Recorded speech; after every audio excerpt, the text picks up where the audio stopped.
All right, welcome everybody. We are back with Kelly, our Director of Client Experience at Optimize, and we're going to be talking today about what does a PMO do and what are some differences between projects, programs, and portfolios. Kelly, if you want to jump in, you can give a little bit of background to yourself, and then we can jump into the question. Sounds great. Thanks, Ben.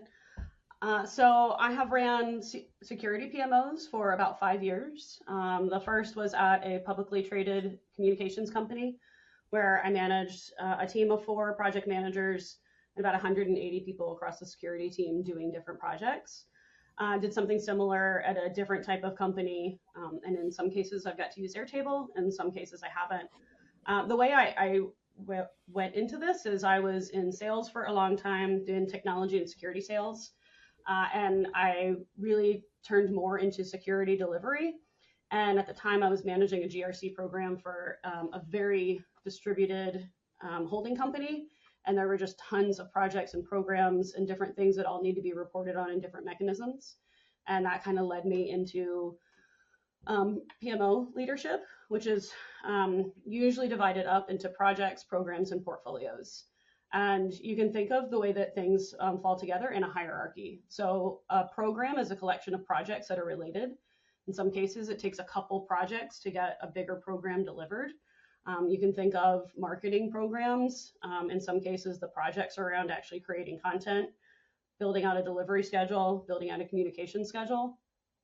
Portfolios are usually related to like bigger, larger teams, sometimes budgets, but it's that higher level of being able to report on projects and programs as they all tie up through a portfolio so that you have a way to report at higher levels of how all of the interrelated projects are tied together.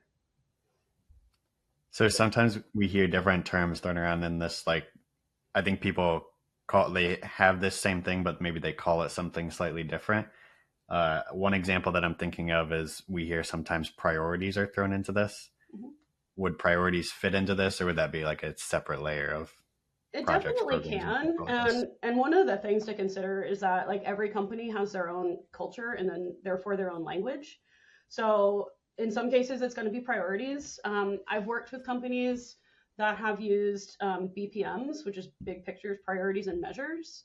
So those priorities could align to getting big things done.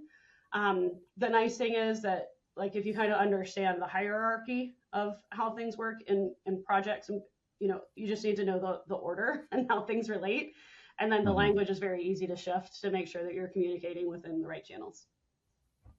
Sweet.